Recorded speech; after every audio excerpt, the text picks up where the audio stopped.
kwinjiza mu mugambi w'Imana. Oya, hari abagabo n'abagore data asize kwinjiza abana b'Imana, kwinjiza itorero rya Kristo ahera, kwinjiza umuryango wawe ahera, kwinjiza ubuzima bwawe ahera. Bahaye ikaze mu kiganiro kuri YouTube Pastor Abatoni TV. Ndabasuhuje mwese aho muri. Imana ibishimire, Imana ibanezererwe mu izina rya Yesu. Shimishijwe n'Imana kongera kubona umwanya wo kuvugana namwe aho iyi link ihuriye nawe. Data kwishimire kandi aguha umugisha. Harabo dushobora guhura nyuma y'ukwezi, mbere y'ukwezi, mu cyumweru, uwo munsi, ariko ijambo ry'Imana ntirisaza, rihora ririshya. Ndetse Bibiliya ikambwira ngo umuntu w'inyuma arasaza, ngaruka umuntu w'imbere arushaho kuba mushya. Niyo mpamvu ikimugira mushya nuko ijambo ry'Imana rihorana ubugi bwaryo, rihorana ubwiza, rihorana imbaraga, rihorana ubuzima. So mbahaye ikaze mu izina rya Yesu. Ndabakunda aho uri hose, abari mu gihugu iwacu, inshuti zanjye ziri hano mu gihugu, abakristo nyobora muri Successful Christian Ministries, mwese abakozi b'Imana dukorana umurimo w'Imana, abashumba, haba Nyagatovu, haba Indera, haba mu ntara y'Iburasirazuba aho insengero zacu ziri, tubahaye ikaze kandi turabakunda mu izina rya Yesu. Inshuti zanjye nyinshi rero mpurira nazo kuri YouTube, Imana ibaha umugisha, Yesu abagirire neza. Bene data, nje nk'umugaragu w'Imana mu buzima bwawe, nzanye ijambo rya Kristo kandi nibwo buzima. Yesu ubwe yari ijambo, mu kanwa ka data ari we Mana yari ijambo, amanuka ari ijambo, ajya mu nda y'umwari witwaga Mariya ari ijambo. Imana iramuforoma ahindukiramo umuntu, asohoka ari umuntu. Ariko Bibiliya ikatubwira ngo yari Imana yuzuye nubwo yari mu shusho y'umuntu. Wajya mu Bakorisayo hakavuga ngo Imana yafashe ishusho yayo yose iyubaka muri Kristo Yesu. Arangije aratubwira mu butumwa bwiza bw'Amatayo, aravuga ngo umuntu ufite aba afite byose. Haleluya! Amabanga yose y'Imana, isura n'ishusho by'Imana, ubudahangarwa bw'Imana no gukomera kw'Imana, byose yabyubatse muri Kristo Yesu. So niba umufite ntusanzwe, niba utanamufite umwakire, amahitamo aracyahari ibihe byose mu izina rya Yesu. Ni Pastor Abatoni muri kumwe, ndabasuhuje mu izina ry'Umwami wacu Yesu Kristo. Ndi umuvuga butumwa kandi mvuga ibintu nkunda kandi nishimiye. Ntabwo mvuga Yesu ukorera abandi, mvuga Yesu wankoreye. Personally naramubonye, nabonye ineza ye, nabonye imbabazi ze. Oh, haleluya. Ndashaka tuganire ku ijambo rivuga ngo igihe udaha amahirwe nicyo gihe Imana ikoreramo. Igihe udaha amahirwe, igihe udaha amahirwe nicyo gihe cy'Imana gukora. Abantu benshi bareba ngo season zanjye zarantambutse, ngo ibihe ndimo noneho Mana natabarwa nande. Ihanganire muri ako gahurimo, Kristo agiye kukwereka ko ari mu ruhande rwawe. Igihe udaha amahirwe ku bantu, igihe udaha amahirwe mu kazi, igihe udaha amahirwe mu miryango, igihe udaha amahirwe ku mugabo, igihe udaha amahirwe ku mudamu, igihe udaha amahirwe mu mashuri ufite, igihe udaha amahirwe ku bumenyi bwawe, igihe udaha amahirwe muri season udafite amafaranga, icyo ni cyo gihe Imana yacu igikoreramo. Nje kukubwira ko amahirwe y'Imana atandukanye n'amahirwe y'abana b'abantu. Iyo mu gihe tutayiha amahirwe gukora, cya gihe umuntu asa naho aretswe, cya gihe bavuga ngo biratinze, cya gihe bavuga ngo nuko byabaye, cya gihe bavuga ngo iyi season ntabwo yahinduka. Oh God, icyo ni cyo gihe data akoreramo. Nje kuvugana n'abantu bimye, abantu bari mu gihe batarimo guha amahirwe. Be careful, kuko Imana igiye kukwigaragariza mu izina rya Yesu Kristo. Kuri Pastor Abatoni uvugana nawe, ibihe ntahaga amahirwe nibyo bihe by'ubuhamya bwanjye. Igihe ntahaga amahirwe nicyo gihe nabonaga Imana itabara kandi ikorera no mu buzima bwanjye. Igihe ntahaga amahirwe nicyo gihe naboneragamo ubuhamya budasanzwe. Amen. So reka tujye mu ijambo ry'Imana. Ibyakozwe n'intumwa ibice 3 umurongo waho wa mbere. Ibyakozwe n'intumwa ibice 3 umurongo waho wa mbere ushobora kuvuga ngo iki gihe sinajya ku rusengero, gihe cya covid insengero se, iki gihe utarimo gushaka guterana iki gihe nicyo gihe cy'amahirwe menshi. Hagati muri covid lockdown ya yindi baba total lockdown yo muri 2020 siko hariyo bimeze 220 mu kwezi kwa gatatu uzamuka aho ngaho ya yindi taratumaga abantu basohoka no kujya ku muhanda biteye ubwoba, imiyaga yaratubibye mu bwoba. Ariko yambwire ngo icyo gihe abantu bagiye mu ngo bari bafite amafaranga, bagiye ku masoko bapakinga ibiryo barastoka. Ariko ndimo ndavuga ngo mbese uratekereza ko abantu bose bari bafite amafaranga? Ese uratekereza ko abantu bose bari bafite amafaranga yo kujya ku masoko? Leta yarabafashije, na nyuma ya leta hari uburyo Imana yabatabaraga butandukanye. Je nicyo gihe naboneye n'Imana kidasanzwe, kandi ni nacyo gihe nanone cyari big challenge ku buzima bwanjye, cyari gihinyuje. Ndagira ngo mubwire ngo cyane ku bakozi b'Imana, hari aho Satani yavugaga ngo reka tubarebe, ariko nyambabwire ngo aho naho Imana yarabarebye. Abashumba benshi bagwije ubuhamya bwabo, kandi noneho ntibari mu bafashwa n'akazi kabo kari gahagaze. Nimvuga ngo akazi kabo, imihamagaro yabo yari ihagaze. Abashoboye gukora bakoreraga mu kirere, kandi nabo twashoboraga kuyobora rimwe na rimwe nabo bari badutegerejeho ibyiringiro. Ariko ndagira ngo ubwire ngo kuri Pastor Abatoni ibihe ntahaye amahirwe, nibyo bihe byabaye ibisubizo ku buzima bwanjye. Aha nakuye isomo yuko ibigeragezo by'abana b'Imana, ibigeragezo biri mu nzu yawe, ibigeragezo biri mu buzima bwawe, ibigeragezo biri mu kazi kawe, ibigeragezo biri muri muryango wawe, ibigeragezo biri mu maraso yawe, aho ngaho uvuga ngo nta gisubizo nta n'inzira ubona, Data hashyize inzira mu izina rya Yesu Kristo. Ibihudaha amahirwe Imana yacu ijya ibikoresha. Reka dusome ijambo. Ibyakozwe ni mu bice bitatu. Pawulo na Yohana bakiriza ikirema. Uyu munsi wa none tuvuga ngo bakiriza umugabo wari ufite ubumuga, ariko Bibiliya iravuga ngo bakiriza ikirema ku irembo ry'urusengero, ku irembo ry'urusengero. Nuko Petero na Yohana barazamuka bajya mu rusengero mu gihe cyo gusenga, aricyo saa 9. Hariho umuntu wavutse aremaye ibirenge, yarambikwaga agashira ku irembo, yarahekwaga.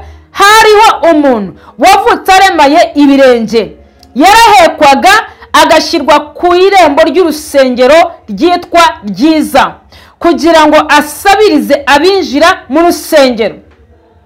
Abonye Petero na Yohana bagiye kwinjira mu rusengero, arabasaba ngo bamuhe. Petero na Yohana baramubwira bati, baramutumbira. Petero aramubwira ati, uturebe.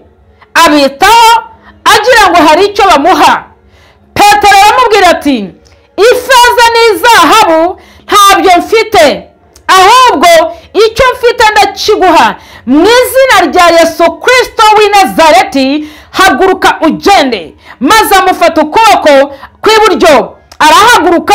Uwo mwanya ibirenge bye n'ubugombambari birakomera, arabandanduka, arahagarara, aratambuka, yinjirana nabo mu rusengero, atambuka yiterana nabo mu rusengero, aratambuka yitera hejuru, ashima Imana. Abantu bose babona agenda ashima Imana, baramumenya kuko ari we wajyaga yicara ku irembo ry'urusengero ryitwa ryiza, asabiriza ngo bamuhe. Barumirwa cyane, batangazwa n'ibimubayeho. Ndavuga ngo Imana ya Isiraheli ikuremera igitangaza, ikuremera amateka, ihindura ubuzima bwawe. Nababwiye ngo Yesu Kristo wenyine niwe wenyine ufite impamvu yanjye nawe. Niwe wenyine untekerezaho amanywa nijoro, niwe wenyine ugutekerezaho amanywa nijoro, niwe wenyine udahunikira kandi udasinzira ku bwawe. Uyo wamuhawe neza neza, iyo wamugaburiwe neza, iyo wamwakiriye neza, ibintu bihinduka mu gihe utiteguye, ibintu bihinduka mu gihe utabiha amahirwe, ibintu bihinduka mu gihe abantu batabiha amahirwe. Mu izina ry'Umwami wacu Yesu Kristo, ijambo ry'Imana rirambwira ngo hariho umugabo wari ufite ubumuga, yarahekwaga kumara igihe kinini agashyirwa ku irembo. Muntu ukurikiranye iyi channel, yawe turi kumwe muri iki kiganiro cyo kuri YouTube, yawe wumva ijambo ry'Imana, amarembo abantu bariho ni menshi kandi abantu bayabaziho. Family yawe hari irembo ikuziho, abantu bana nabo mu kazi hari irembo bakuziho, abo utarana nabo hari irembo bakuziho, umuryango wawe hari irembo ukuziho.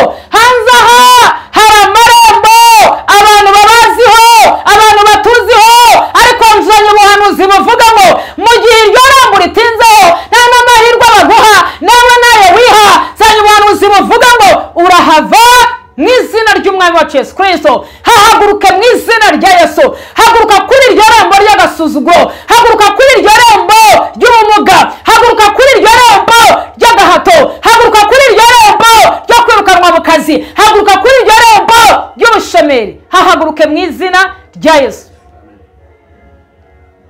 Ngo yarahekwaga, abantu bafite aho batugeza, ariko mu bisubizo tuhinjurwa na Kristo. Haleluya. Abantu bashobora kuguheka bakakugeza ku rusengero, bashobora no kugutumira bakakwinjiza mu rusengero, ariko ni Yesu Kristo wenyine uguhuza n'amahirwe yawe mu rusengero. Basi ndumva nawe hari abagutumiye mu rusengero, ariko buri igisubizo cyo mu rusengero umuntu niwe ukihana Imana ye. Amen. Petero na Yohana ni ishusho ya Kristo hano ku isi. Pastor Abatoni ubona hano ahagaze mu cyimbo cya Kristo nk'intumwa. Nje mu family yawe direct, nje mu magufwa yawe direct, nje gutegeka ko aho Satana kwicaje kumara igihe kinini. Hahaguruke mu izina rya Yesu Kristo, haguruka muri ubwo bumuga. Too much. Haguruka. Uziko abantu baguheka bakakumenyereza kuguheka, nawe warangiza ukamenyererwa guhekwa, warangiza ukumva nta kindi cyerekezo ufite imbere cy'ubuzima. Service baguhaye zirahagije. Haguruka. Bamuhaga serivisi yo kumuheka ariko ntawamwinjizaga. Umuntu niwe ujya wiyinjiza, akinjiza n'ijambo ry'Imana, akinjizwa n'abagaragu b'Imana babisigiwe. Ntabwo ari abantu bose bakwinjiza mu masezerano yawe, ntabwo ari abantu bose bakwinjiza mu mugambi w'Imana. Oya, hari abagabo n'abagore data asize kwinjiza abana b'Imana, kwinjiza itorero rya Kristo ahera, kwinjiza umuryango wawe ahera, kwinjiza ubuzima bwawe ahera. Arahekwa, yari afite amaboko asaba, ariko ntabwo yashoboraga kuzamura kwizera ko ari kuri muri we. Ijambo ry'Imana rikambwira ngo umuntu wese udafite kwizera ntiyanezeza Imana. Wari uzi ko nta ndwara nimwe Kristo adakiza kuri iyi si y'abazima? Wari uzi ko nta muntu n'umwe utari amahitamo ya Yesu muri iyi si y'abazima? Ariko wakwibaza kuki ibiganza byawe ari byo bihora uko? Nimvuga ibiganza simvuga izi ntoki. Kuki umutima wawe uhora mu gushidikanya Imana? Abantu bafite amarembo, abantu bari mu rusengero ariko ntibinjira. Abantu baraje ariko bagarukiye ku miryango y'urusengero. Abantu baraje ariko bagarukiye inyuma y'imbaraga z'Imana. Ntibasingiriye ubwiru n'ubwiza buri mu nzu y'Imana. Inshuti ya Kristo unyumva ukiri hanze mu kabari, ndagira ngo ubwire ngo umunsi wahisemo kwegera Kristo uzinjire cyane. Inshuti ya Kristo ukiri mu busambanyi, umunsi wahisemo kwegera Kristo ntuzagarukire ku muryango y'umugabo araryoshye n'imfura. Umunsi wabihisemo uzinjire kandi winjirane ibihimbano by'umwuka, uzinjire kandi winjire uhimbaza. Jambo rirambwira ngo nuko yari yaramenyerejwe gusaba kandi baramenyereye kumuha ibituzuye. Eva, iyi si ntishobora gutanga ibintu byuzuye, ntishobora gutanga ibintu byuzuye. Niyo mpamvu imitima y'abantu ihoramo ibyuho, niyo mpamvu imitima y'abantu ihoramo krize, niyo mpamvu imitima y'abantu ihora muri crisis. Ariko Yesu Kristo iyo wahuye nawe yirukana abadayimoni bari kurwara mu buzima bwawe, yirukana ubukene bukagenda, yirukana amarira akagenda, yirukana ubupfubyi bukagenda, yirukana ubupfakazi akagukenyeza, yirukana ukubumwe akakubakamo umuryango. uzayirukana mu gahindo ukakuremo ibyiringiro n'ibyishimo. Ndimo ndasenga ngo data agukure kuri iryo rembo igihe udaha amahirwe Imana igikoreyemo. Pastor Abatoni aje utamutekerezaga, nawe yinjiye iwawe utamutekerezaga, nta n'amahirwe bamuhaga guhura nawe, ariko nzanye ubutumwa mu buzima bwawe, zanye ijambo ry'ubuzima, zanye ijambo ry'umucyo cyo kuvuga ngo aho Imana aho abantu batagutekereza, aho udaha amahirwe, Yesu yamaze kuhinjira kukugirira neza mu izina ry'umwami wa Yesu Kristo w'i Nazareti. Ijambo rirambwira ngo hahinguka abagabo b'Imana bari anointed, hinjira abagaragu b'Imana, hinjira Petero na Yohana ngo bageze ku irembo ry'urusengero. Umugabo w'Imana kandi abagaragu b'Imana Eva they are smart, bahora basa neza kubera gusigwa ku buntu bw'Imana, kubera amavuta y'Imana babariho. Nyine se umuntu abafite Yesu abafite byose. Mu by'ukuri uko bimeze kose, hari amavuta atava muri lotions, hari amavuta atava ku mashuri na za diplome na za degree, abagabo ubona barize, abagore ubona barize, ariko rero nkubwire ngo iyo gusigwa ko Uwiteka kwaje guhinyuza ibyo byose, Imana ikakwambika ubwiza bwayo, ngo baza nabo bakeye bari mu mavuta, bafite imfunguzo z'icyo kirere, bafite imfunguzo z'ikuzimu, ngo baraza bageze imbere y'uriya mugabo, nawe areba ukuntu batambuka bashinjagira, banezerewe, bafite confidence mu mitima, bari confident, bwami bw'Imana bubuzuye, imbaraga z'Imana zibuzuye, kwera kw'Imana kubuzuye, amasezerano yabo ari mu biharimo arakora, imbaraga z'Imana ibyo Kristo yabavuzeho birimo birakora. Ijambo ry'Imana rambwira ngo uyu mugaragu w'Imana batega ibiganza. Petero aramubwira ati hindukira uturebe we na Yohana. Narambwira ngo dutumbire. Ijambo rirambwira ngo arabatumbira, ngo ariko yibwira ko hari icyo bagiye kumuha. Ntacyo bitwaye. Ushobora kuza ku rusengero uje gushaka umukobwa mwiza, Imana ikaguha agakiza. Ushobora kuza ku rusengero uje kuhashaka inshuti yawe ihasengera, Yesu akakwinjiza, akagukura ku irembo akakwinjiza. Gusa burya ubutumire bwiza nubwo mu nzu y'Imana. Ngo arambwira bati dutumbire. Mugabo ngo arabatumbira, avayo wese aravuga tumva iyi mifuka nta kintu cyaburamo. Baraza baramubwira ati twebwe rero ntabwo dufite izahabu n'ifeza. Haleluya. Ngaravuga ati baramiki ko ari byo nexpectingaga ko baba ibihe ndimo ko nyene y'ifeza n'izahabu. Barambwira ngo ariko icyo dufite gatima karagaruka, icyo dufite Pastor Abatoni ntagazanye izahabu n'ifeza, ariko ikintu gaburira, iki ndimo ndekura, iki ndimo nguha, ayashuwa you ubaye umwana w'amasezerano.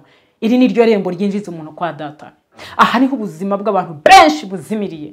Ahangaha abantu benshi bakoreye Imana bararambirwa babivamo, ariko nje kubwira ngo ibihudaha amahirwe, ibihudaha amahirwe revival nibyiziramo, ibihudaha amahirwe niho itorero ryubakirwa, ibihudaha amahirwe niho ibibanza bibonekera, ibihudaha amahirwe niho abantu bakirizwa bakabona Imana ukumirwa. Barambwira ati ntago dufite izahabu n'ifeza, ariko icyo dufite tugiye kukiguhereza. Ijambo ry'Imana rirambwira ngo ba stand by arushaho gukanura no kubareba. Haleluya. Yes, Imana iri bukora ibanza guconnecting ibirere, Imana iri bukora ibanza guhuza imirongo, babareba mu maso ko yabarebaga nabo baramureba, baramukurura, baramukamera mu isi y'umwuka. Baravuga bati iminyururu yose aho Satani yaguhambiriye ubwo bugomba mari ibyo byari karandezi wabo. Jambo rirambwira ngo yari yarabivukanye. Barangije ngo bamufata ukuboko. Petero agira gutya rimwe gusa ambwira ati mu izina ry'umwami wa Yesu Kristo w'i Nazareti turagutegetse. Bible irambwira ngo amufata ibiganza azamukana nawe mu kirere. Haleluya. Bene data wakomera Imana mu mashi ndetse ni buri hunyumva. Jambo ry'Imana rambwira ngo ako kanya umugabo w'Imana niyasubira hasi azamuka azamutse. Nanjye ndimo ndavuga ngo aka kanya ntabwo mvugana n'ikirembo, ntabwo mvugana n'ikimuga kiri ku irembo, ntabwo mvugana n'umuntu wari we wese, ndavugana na stroke iri mu buzima bwawe, ndavugana n'ubumuga bwo mu marangamutima yawe, ndavugana n'imbaraga ziri mu busore bwawe, ndavugana n'urumogi ruri mu buzima bwawe.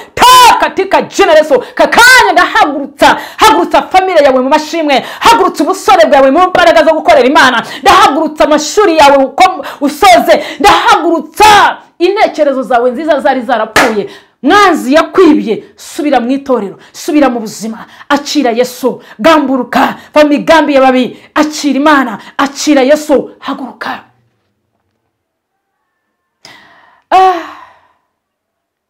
Ijambo rirambwira ngo ntiyigeze asubira inyuma n'umunsi n'umwe. Yinjiye ya marembo atarebaga, uzi guhora ku irembo ry'ibisubizo. Ibintu ndagira ngo mwese buri muntu wese afite hataha uri mu nkurikirana. reba ko imbere y'urugo rugi rwawe ariho hari ibisubizo, urebe uri inyuma yarwo, urebe distance hari ukuntu ingana, ni nto cyane. Ijambo riravuga ngo ndi ku nzugi z'imitima yanyu ndakomanga, nimukingura ndinjira dusangire. Kingurira Yesu uyu aka kanya, kingurira Yesu iyi saha, kingurira Yesu aka kanya. Guhera ucyumva iki kiganiro jya mu nzu y'Imana, guhera ucyumva iki kiganiro shira ibirenge byawe ahantu utekereza ubutabazi bwawe.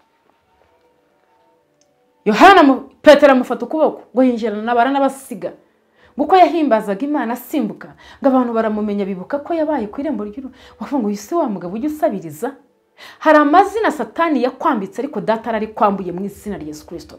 Hari ahantu akwicaje kumara igihe kinini, Imana ya Israel hagukuye humura mu izina rya Yesu. Nzanye ubuhanuzi buvuga ngo urahimutse mu izina rya Yesu Kristo. Torero rya Kristo nyobora aho Satani yabakerereje, murahimutse mu izina rya Yesu. Wa munyaburayi umurikirana, uratse izina ryo ko muri hanze ariko nawe ufite irembo wicayeho. Ndimo ndavuga ngo data ari kwimureho mu izina ry'umwami wa Yesu Kristo. Imana kwimure muri ubwo bugumba, Imana kwimure muri ubwo bushomeri, Imana kwimure kuri iryo rembo ryo gusaba, Imana kwimure kuri iryo rembo ryo gusuzugurwa, Imana kwimure kuri iryo rembo ry'agahato, Imana kwimure kuri iryo rembo ry'indwara zitagaragarira abantu ariko zirimo zikumira bunguri mu buzima. Oh, data kwimure. Ntabwo dufite izahabu n'ifeza ariko dufite imbaraga y'ijambo ry'Imana. Aka kanya ikwimure muri ako kabari, Imana yanjye ikwimure muri ubwo busambanyi, Imana nkorera ikwimure, iguha umutima uzinukwa kabari, iguha umutima uzinukwa ibiyobyabwenge, iguha umutima uzinukwa usambanyi, iguha umutima uzinukwa icyaha, iguha umutima uzinukwa inzoga, iguha umutima uzinukwa ibinyoma, iguha umutima uzinukwa mu izina ry'umwami wacu Yesu Kristo. Ngo yinjira mu rusengero anezerewe. Ndagira ngo nsoze nkubwira ngo Yesu afite amakuru meza ku buzima bwawe. Igihe udaha amahirwe agikoreyemo. Bantu mudaha amahirwe kubona akazi, Imana ikabaremere. Bantu mudaha amahirwe gukira indwara aka kanya zirakize. Munsi y'iri jambo hari imbaraga ziriri inyuma, hari ukuboko kuriri inyuma, hari ubwiru bw'Imana buri inyuma y'iri jambo. Acira ubuzima mu izina rya Yesu Kristo, ngava kwirembo, ava muri cya gisuzuguriro, ava muri ya marira, ava muri kagahato, ava muri bwa buribwe, ava muri wa mubabaro, ava muri kagahinda, ava muri kwa gusekwa, ava muri kwa guhekwa. Nawe atangira guheka abandi. Hallelujah. Yesu agiye kukugira umugisha ku muryango wawe, ubaye umugisha ku gihugu cyawe, ubaye umugisha muri family yawe, ubaye umugisha ku bana bawe, ubaye umugisha ku mudamu no ku mugabo wawe, ubaye umugisha mu kazi, ubaye umugisha mu izina rya Yesu, ubaye umugisha. Komera Imana amashyi buri mu byumva. Ubaye umugisha mu izina rya Yesu, ubaye umugisha. Ubaye umugisha, ntabwo uzongera kuba umutwaro. Wari umutwaro kuko baguhekaga, wari umutwaro kuko warasabaga, wari warabaye umutwaro kuko wari warakomeretse, waranakomerekeje abandi, ariko data arakomoye. Imana yanjye irakomoye, Imana yanjye irakuzamuye mu izina rya Yesu Kristo. Baye umugisha muri office yawe, baye umugisha muri bene suvukana nabo, baye umugisha mu muryango wawe, baye umugisha mu nzu uvukamo, baye umugisha muri society yabo mu ngana n'aburuta. Umugisha aka kanya. Imana yanjye ikumera umugisha. Yesu aragukunda. Igihe udaha amahirwe Imana ijya igikoreramo. Guhera uyu munsi ibihe ujye ubona ugeragerezwamo, ujye utega amatwi cyane kandi wegera Imana. Uzasanga nyuma yabyo hihishwe ijwi ry'Imana. Eliya ngo ari ku musozi azamutse awugezeho, kuko yari yaramenyereye kumva ijwi ry'Imana. Ngo yihisha mu buvumo, wagiye kubona haju serwakira iratambuka, inkuba zirakubita ziratambuka, imirira ziratambuka, ngo ariko byose yumva nta jwi ry'Imana ririmo. Ngo mu gihe yakiraho yumva yibaza ngo biragenda gute, ngo kuko inkuba zarakubise aravuga ati yo ni Imana. Ngo ariko yitegereje neza yumva nta Mana irimo. Ngo ariko nyuma haza ijwi rituje cyane, haje ijwi rituze cyane. Aho urambiriwe n'Imana iraharambiwe. Yabwiye Israel ngo nzaba umwanzi w'abanzi banyu, nzaba n'umubisha w'ababisha banyu. Ndagira ngo guhera aka kanya umenye ko Imana ari umwanzi w'abanzi bawe kurusha ko wowe ubarwanya, ni umubisha w'ababisha bawe kurusha ko wowe bitekereza. Niyo mpamvu ititeguye kusekwa kugeza ku iherezo ryawe, niyo mpamvu ititeguye kurira kugeza ku ndunduro y'ubuzima bwawe, niyo mpamvu igukuye kuri iryo rembo idashingiye aho uvuka n'imirimo wakoze n'ibyiza wakoze. Ibikoze kuko ijambo ry'ubuhanuzi rimanutse, ibikoze kuko yemeye kubikora. Data guha umugisha ndagukunda ndakwifuriza ibyiza nukuri uzaduhamagare kuko Imana ikuremeye ishimwe uzatubwira iti pastor ijambo ryarambohoye pastor uzatanga ubuhamya ushobora kutwemerera Imana yagukoreye nawe ukagaruka ukabutanga abandi nabo bagakira Yesu nagukorera binyuze mu ijambo rye uzahagarara ushimangira ubutumwa bwiza bwira abantu uti data naramuhuye nawe nabonye ikiganiro kuri YouTube nagiyeyo nshyizaho pastor Abatoni TV numva ijambo ndatabarwa ntabwo uzamura Abatoni uzamura Kristo uri muri Batoni nuri muri wowe uba wamamaza imbaraga z'Imana ubukomeza gukomera kw'Imana mu mitima y'abantu ndasenze ngo igihe cyose iri jambo rizagira umumaro mu buzima bwawe kubera ko aka kanya niho mvuga benshi muri bihe mudaha amahirwe ariko ibi nibyo bihe by'amahirwe mu buzima bwanyu ibi nibyo bihe by'amahirwe ibi nibyo bihe byo gutabarwa ibi nibyo bihe by'imbaraga ibi nibyo bihe by'imbabazi ibi nibyo bihe byo kugira neza kw'Imana izina rya Yesu Kristo inzozi yawe isohore Satani yibye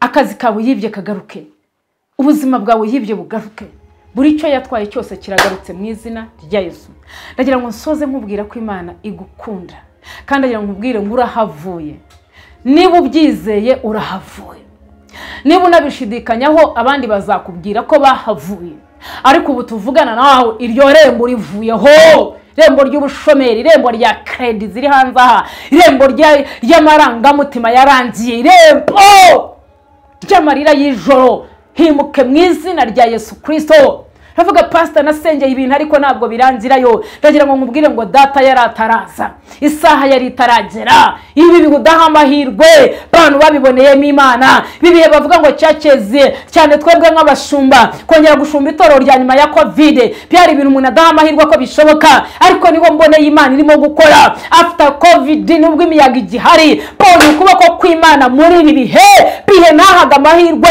nibyo bihinzu yanjye yabonye umugisha nibyo bihitorero ryakomeye nibyo bihe amatima y'abantu yakomeye nibyo bihe bantu banyotewe bashaka Imana ibi bihe iryo rembo utinzeho nta muryango wari gukuraho nubwo bashyizeho amaso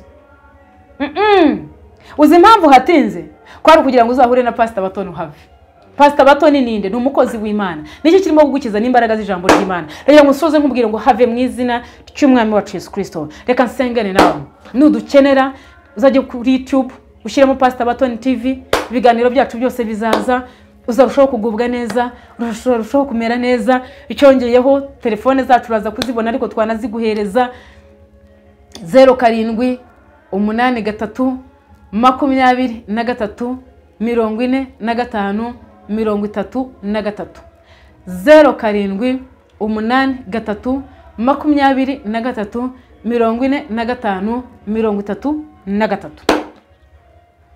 urusengero rubindera duterana kuwa gatatu kuwa gatanu haba hari deliverance ikigoroba amateraniro yo kubohorerwamo dutangira saa 11 Imana Israel izakuzanira rimwe uzagubwa neza haba ari umuriro nukuri pe utumire turagutumiye nawe utumire uzadusura ari kuwa gatanu ikigoroba saa 11 uzagubwa neza dusoza saa 2 Imana izakumera umugisha ikindi tugira amateraniro yo ku cyumweru dutangira saa 2 zuzuye top kuramya Imana haba hari ubwiza bw'Imana kuramya Imana guhimbaza Imana kwera kw'Imana umwami Imana kumpera umugisha turagukunda tukwifurije kuva kuri iryo rembo kandi bibihudaha amahirwe nibyo ugiye gukizwa urashaka kwakira Yesu wino mu rusengero tuzagufasha cyangwa uzaduhamagare tuzanakwatuza huri kandi ukeneye umubyeyi Petero ntabwo yamusize ku irembo yahagurukanye nawe barinjirana Imana iguha umuntu uzinjirana nawe mpaka mu bwiza no mu mbabazi z'Imana